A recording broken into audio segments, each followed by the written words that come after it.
Bonjour tout le monde, j'espère que vous allez bien. Alors, aujourd'hui, j'aurais voulu qu'on aborde le thème des liens dans la famille. Je m'explique. J'ai une vision un petit peu particulière d'envisager les liens dans la famille et j'aurais voulu qu'on en parle aujourd'hui. Vu que la semaine dernière, on a fait, j'ai fait la vidéo sur les injonctions sociétales, j'ai trouvé ça bien dans la foulée de parler de ma vision des liens de la famille. Parce que, d'une certaine manière, pour moi, la famille, ça peut être aussi une injonction sociétale. Je m'explique. Alors, je considère... non. On a effectivement des liens privilégiés avec les membres de notre famille, c'est évident. Il y a les parents qui nous ont élevés, les grands-parents, etc. Enfin bon, on ne va pas tous les citer, hein, vous connaissez quels sont les membres de la famille.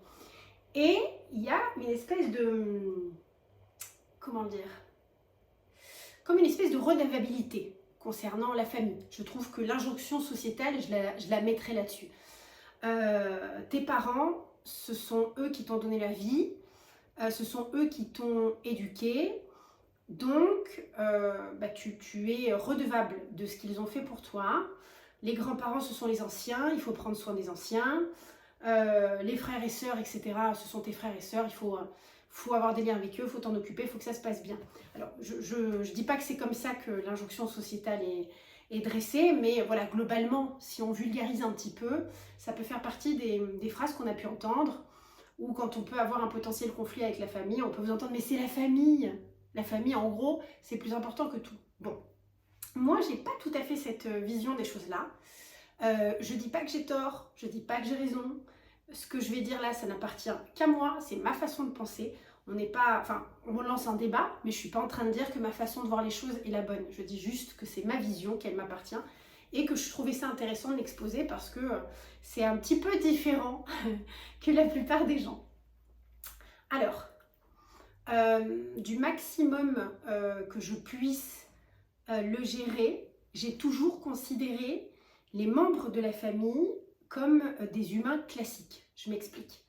La plupart du temps, j'essaye de faire en sorte qu'ils n'obtiennent pas une immunité diplomatique supérieure à d'autres personnes. Je sais que c'est dur, parce que les liens avec la famille n'ont rien à voir avec les liens qu'on peut avoir avec les autres personnes, même si on a des meilleurs amis, même si on a des gens qu'on affectionne énormément, la famille c'est à part. Et pour autant, je trouve que parce que la famille est à part, on a tendance, d'ordre général, à laisser passer peut-être beaucoup trop de choses sous couvert de « c'est la famille, tu ne peux pas faire autrement ». Et moi qui ai pu personnellement souffrir de certains liens que je pouvais avoir dans ma famille, j'ai commencé à développer cette vision du finalement pourquoi est-ce que la famille devrait avoir une espèce d'immunité diplomatique par rapport à d'autres personnes si la personne vous fait souffrir, par exemple. Pourquoi? Alors j'entends, hein, parce que c'est la famille, parce que ci, parce que ça, ok, fine. Mais pour autant, pourquoi les gars? Pourquoi? Qui a décidé qu'il fallait que ça se passe comme ça? Voilà, alors, je vais vous donner un exemple.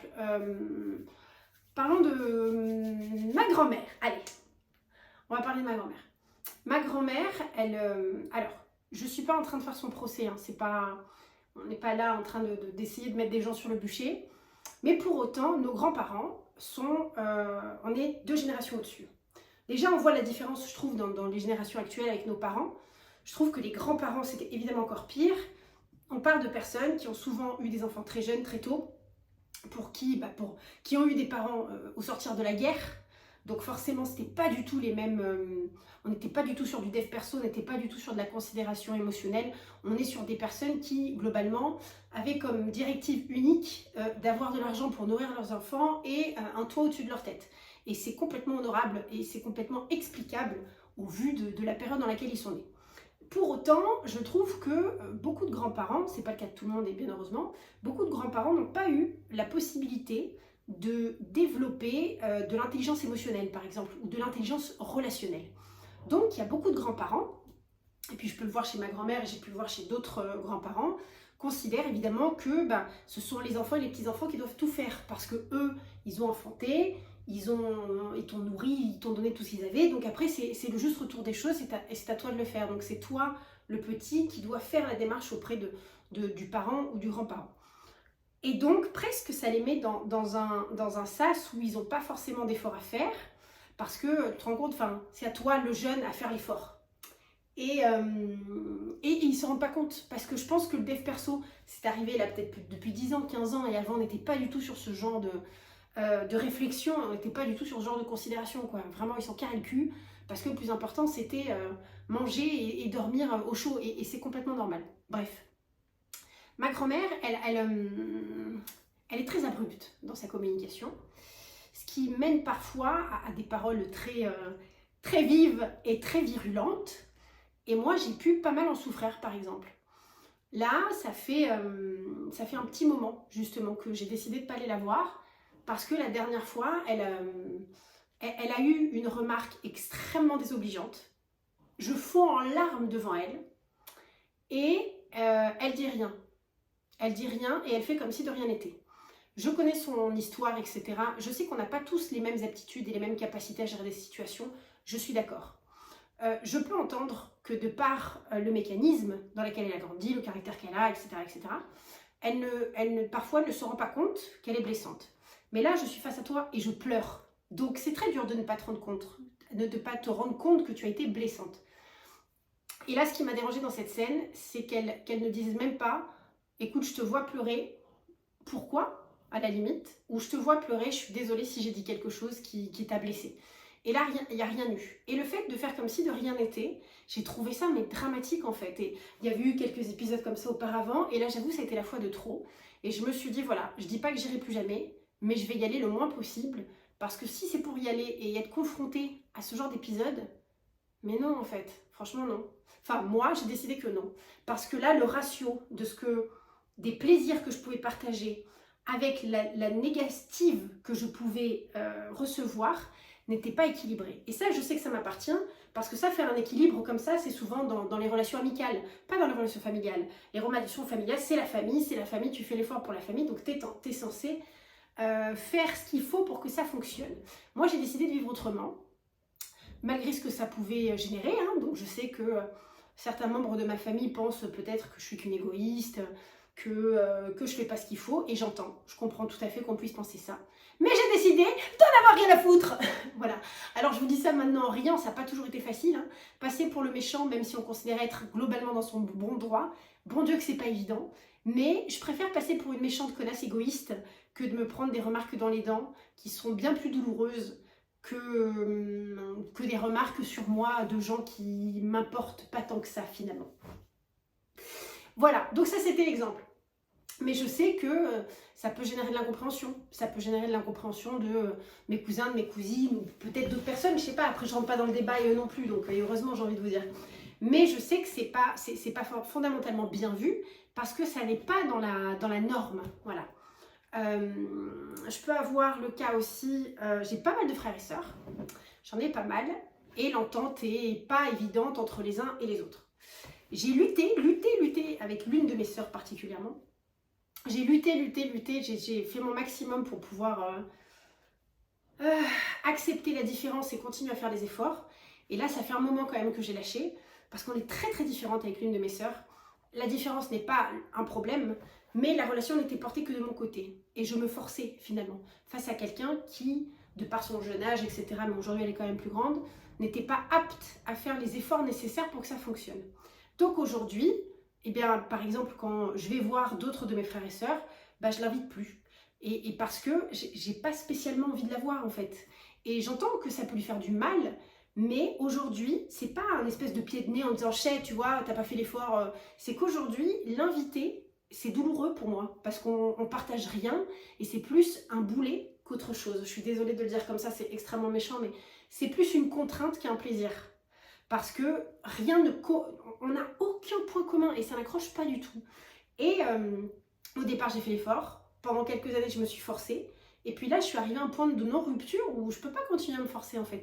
Et puis, aussi méchant que ça puisse sembler, pourquoi je me forcerais pour quelqu'un qui n'est pas prête ou ne veut pas faire les efforts? Parce que j'ai eu plusieurs fois la discussion avec elle en me disant « Meuf, il n'y a rien en fait. Et si ça continue comme ça, il n'y aura plus de lien, il n'y aura plus de sortie, il n'y aura plus rien. » Elle me dit oui, et il ne se passe rien derrière. Donc moi, je ne peux pas continuer à porter ça. Et j'entends que ça doit lui faire mal et je suis triste de lui faire mal. C'est ce qui fait que j'ai mis des années avant de vraiment arrêter de l'inviter. Je vous dis ça, je l'ai fait qu'une fois. Je vais avoir 40 ans et j'ai réussi à le faire pour la première fois là, il y a quelques mois. Parce que, vu que je suis hypersensible, la perspective de lui faire mal était très douloureuse pour moi. Et jusqu'ici, la perspective de lui faire mal était plus importante que moi me faire mal. C'est-à-dire que le ratio était en sa faveur. C'est-à-dire que me faire mal à moi, c'était moins important que de lui faire mal à elle. Et maintenant que bon, beaucoup de choses ont changé, que j'ai beaucoup évolué, que je fais un travail sur moi-même, là, du coup, non. Là, c'est moi qui souffrirai plus. Donc tant pis, la chance a été donnée et ça n'accroche pas. Il n'y a pas de problème, on n'est pas obligé d'accrocher avec tout le monde, etc.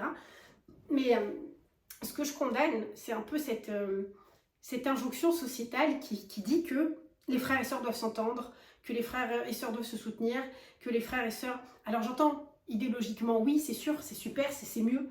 Après, c'est pas une obligation, on ne devrait pas avoir à se forcer, je considère qu'on ne devrait pas avoir à se forcer à faire des choses juste parce que c'est la famille et c'est comme ça. Moi, cette phrase de c'est la famille et c'est comme ça, elle m'horripile, elle m'horripile.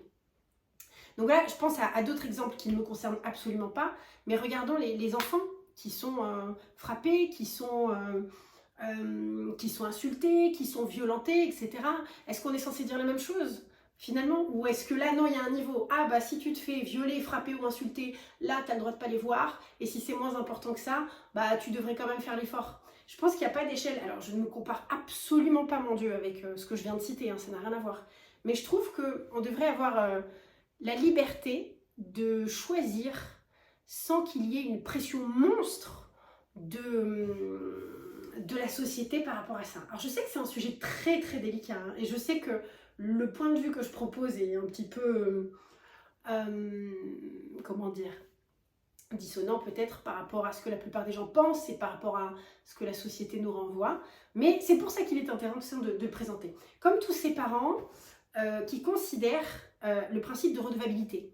C'est-à-dire que combien j'ai pu entendre de copines qui me disaient que leurs parents disaient oui, avec tout ce que j'ai fait pour toi, tu te rends compte, et ci, et ça, et tu me le rends pas. Alors, excusez-moi, hein, ça c'est un argument qui est quand même un peu plus connu, mais je vais me permettre de le réutiliser, bien qu'on puisse considérer que ça fait de moi une égoïste, mais au point où on en est. Je considère qu'en tant qu'enfant, t'as pas demandé à venir ici. C'est toi, le parent, enfin, vous, les parents qui avez décidé de nous faire venir sur la planète Terre. Donc derrière, on te doit rien. C'est toi qui as fait ce choix. Alors je comprends hein, que ça va à l'encontre de l'idéologie et que je pense que beaucoup de parents considèrent que, vu qu'ils ont sacrifié leur vie et qu'ils se sont investis dans l'éducation et dans l'enfant, ça serait normal d'avoir un retour de l'enfant qui vient le visiter. Enfin, combien on voit de personnes dans des maisons de retraite qui n'ont jamais de visite? Je comprends que ça soit douloureux, je comprends que ce soit difficile, je l'entends. Mais il n'y a pas d'obligation en fait. Enfin, sur le principe, il n'y a pas d'obligation. Je trouve qu'on déverse beaucoup de choses sur les enfants parce que je pense qu'il y a beaucoup de parents qui considèrent qu'après les enfants, je vais le vulgariser, hein, mais qui sont un peu leur chose, tu vois. Je t'ai tout donné, donc maintenant, c'est à ton tour de me rendre. Et presque à n'importe quel prix. Et ça, je trouve que c'est assez dérangeant. Assez dérangeant parce que le rapport n'est pas très sain, je trouve. Et puis, il y a aussi, enfin là, je parle de plein de choses, mais plein de parents aussi qui ne voient pas que les enfants grandissent et qui continuent à s'adresser à leur enfant comme si c'était un enfant. Sauf que l'enfant, aujourd'hui, il a 40 ans, c'est plus un enfant, c'est un adulte. Donc voilà, je ne parle pas forcément pour moi, mais c'est quelque chose qu'on peut voir souvent.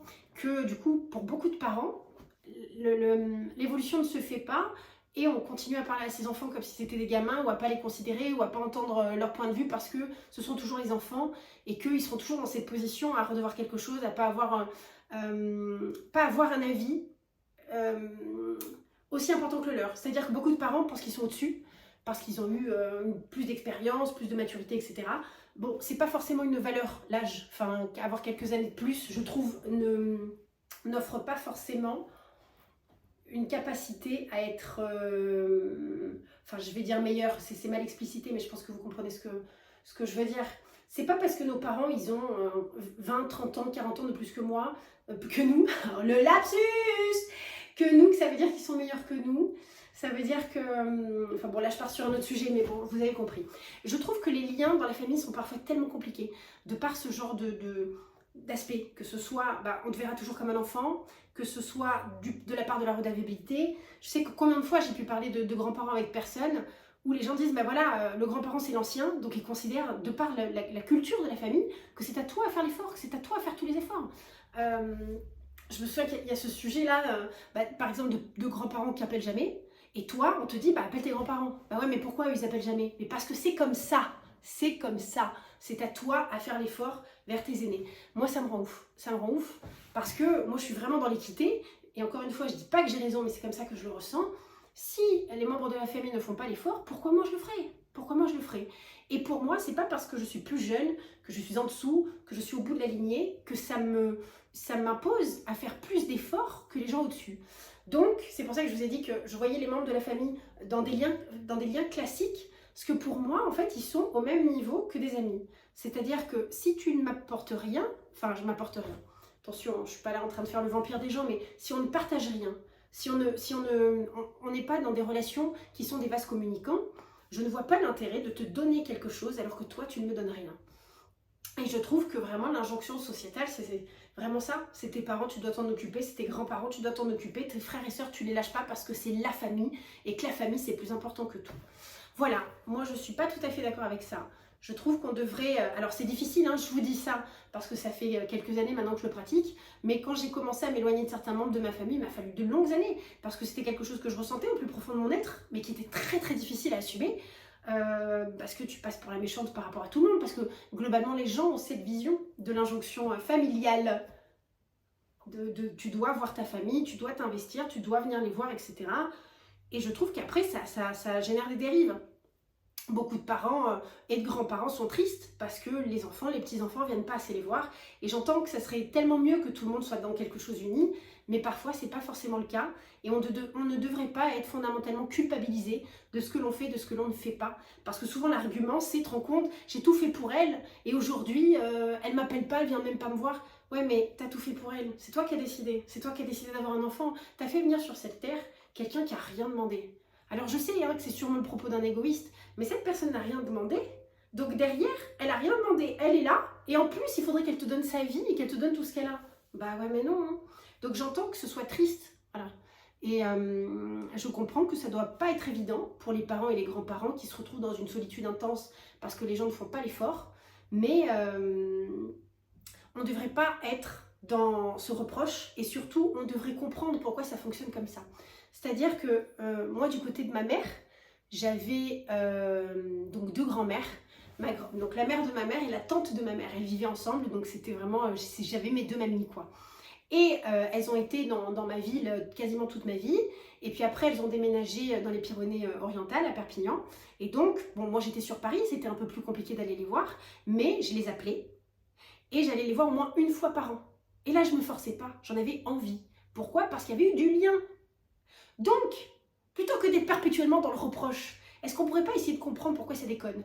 Alors, tout n'est pas explicable non plus, hein, je ne dis pas que tout a une raison d'être, mais je pense que des fois, de par le « tu me dois tout, tu devrais faire ci, tu me dois tout, tu devrais faire ça, j'ai sacrifié ma vie pour toi, donc tu devrais m'appeler plus souvent ou venir me voir plus souvent », est-ce qu'on ne pourrait pas se demander pourquoi est-ce que l'enfant ne le fait pas?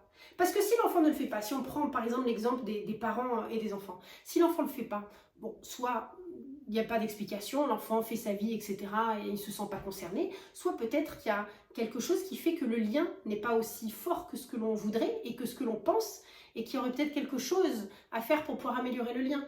Mais je trouve que pas mal de parents sont assez obtus en fait, parce que vu qu'ils ont peut-être déjà tout donné à la hauteur de ce qu'ils avaient, ils n'envisagent même pas qu'il faudrait faire plus pour créer du lien. Parce que pour eux, le lien, il est établi. Et puis, si on parle de nos parents, on parle de nos parents qui ont eu des parents et des grands-parents de vieille génération où la question ne se posait pas, ou ce que toi tu veux, finalement, elle ne se posait pas, tu fais. Parce qu'on est dans un devoir familial absolu qui fait que tu n'as pas le choix, en fait, tu fais. Et je trouve que c'est quelque chose qui s'est vachement rebalancé en cascade et que dans la génération de nos parents, on est encore beaucoup là-dessus, de la redevabilité de l'enfant. Et c'est dommage parce que finalement, certains parents sont tellement dans cette attente-là qu'ils ne se demandent même pas si le lien est suffisamment établi pour que ce soit le cas. Ça se questionne quasiment pas. Bon, je trouve que là, depuis ma génération, il y a un peu plus de développement personnel. Alors, moi, j'ai pas d'enfants, je connais des gens qui ont des enfants. La communication est quand même bien différente que ce que moi j'ai pu vivre ou que ce que j'ai pu observer. Donc, je me plais à croire que les choses évoluent. Ce qui ne veut pas dire qu'après, quand mes copines de 40 ans auront leurs jeunes ados qui quitteront la maison, elles ne seront pas tellement tristes qu'elles auront ce même discours de redevabilité. J'en sais rien, rien n'est une garantie de rien. Mais en tout cas, je pense qu'il faudrait rediscuter les choses et essayer de comprendre un peu plus les choses en l'enlevant du prisme de l'omerta familiale où c'est ton frère, c'est ta sœur, tu dois les voir, c'est ton frère, c'est ta sœur, tu dois faire l'effort. Oui, dans l'idéologie, effectivement, c'est mieux. Après, on devrait se laisser l'opportunité de faire comme on le souhaite et surtout de ne pas rentrer dans un schéma de culpabilisation si jamais on n'a plus envie de parler à son frère, si on n'a plus envie de côtoyer sa sœur, si on n'a plus envie d'aller voir sa grand-mère. Ok, on passe pour un monstre. Il faut, encore une fois, c'est la vidéo il y a 2 semaines, je disais, quand on décide de ne pas être dans le moule, il faut accepter les répercussions et les conséquences de ce qu'on va récolter. Moi, je sais que je passe pour un membre familial égoïste. Je pense pour quelqu'un qui n'a pas forcément de valeur de la famille. J'entends. Mais voilà, le plus important pour moi, et c'est ce qui a fait que j'ai mis autant de temps à commencer à couper les liens avec certains membres de la famille, c'est que j'étais pas prête à assumer les saloperies qu'on allait dire sur moi. J'étais pas prête à ce qu'on dise que j'étais égoïste, parce que pour moi, c'était pas juste nananananer, t'as été vilaine, donc du coup je viens pas te voir. C'est que moi ça me heurtait. De par mon hypersensibilité, il y avait des choses qui me rendaient folle, et continuer à y aller, c'était une problématique pour ma santé mentale. Alors il y a pire, je suis pas en train de me flageller, mais on a tous des niveaux différents, et moi, c'était compliqué pour ma santé mentale. Donc pourquoi continuer à m'infliger ça par contrainte familiale en fait? Donc voilà, mais effectivement, me lancer dans ce schéma-là, à m'éloigner des membres de la famille parce que ça ne colle pas, ça m'a fait passer pour une égoïste, pour quelqu'un qui n'avait pas les valeurs de principe de la famille, etc. Et pendant des années, je n'étais pas prête. Je n'étais pas prête à me prendre ces critiques dans la tronche. Et là, depuis 1 an et demi, je suis prête, je suis bien prête. Et peu importe ce qu'on va dire, j'ai fait tout le travail en amont pour me détacher du regard des autres, pour ne pas être éclaboussée par ça et par ce que les gens pourraient dire. Oui, tu considères que je suis égoïste, oui, tu considères que je devrais faire des efforts, j'entends, mais moi je décide de le faire ou de ne pas le faire en fonction de mes besoins, en fonction de ma santé mentale, sans prendre en considération l'argument juste parce que c'est la famille et qu'il faut le faire. Voilà. C'est difficile, j'en ai bien conscience, ça l'est encore parfois. Comme je vous ai dit là par rapport à la sœur avec qui c'est compliqué, la première fois que je l'ai fait c'est il y a 3 mois, alors que je suis à l'aube de mes 40 ans et que la relation est compliquée depuis de longues années. Donc même encore, voilà, même si je donne ce pseudo-avis, il n'est pas forcément toujours facile à assumer. Mais pour autant, de plus en plus je tends vers ça parce que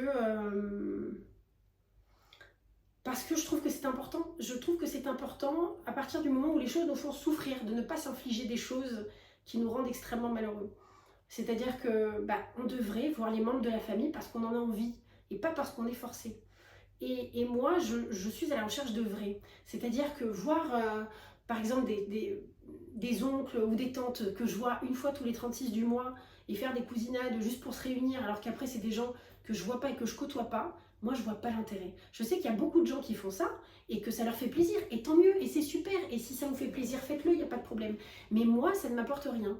Moi, voir des gens, juste parce que ce sont des membres de ma famille, alors que je ne partage rien avec eux, et que derrière, il n'y aura rien, parce que, peu importe les raisons, parce que ça n'a pas été le cas, ça n'a pas été une habitude, parce que ça n'accroche pas et tout, etc.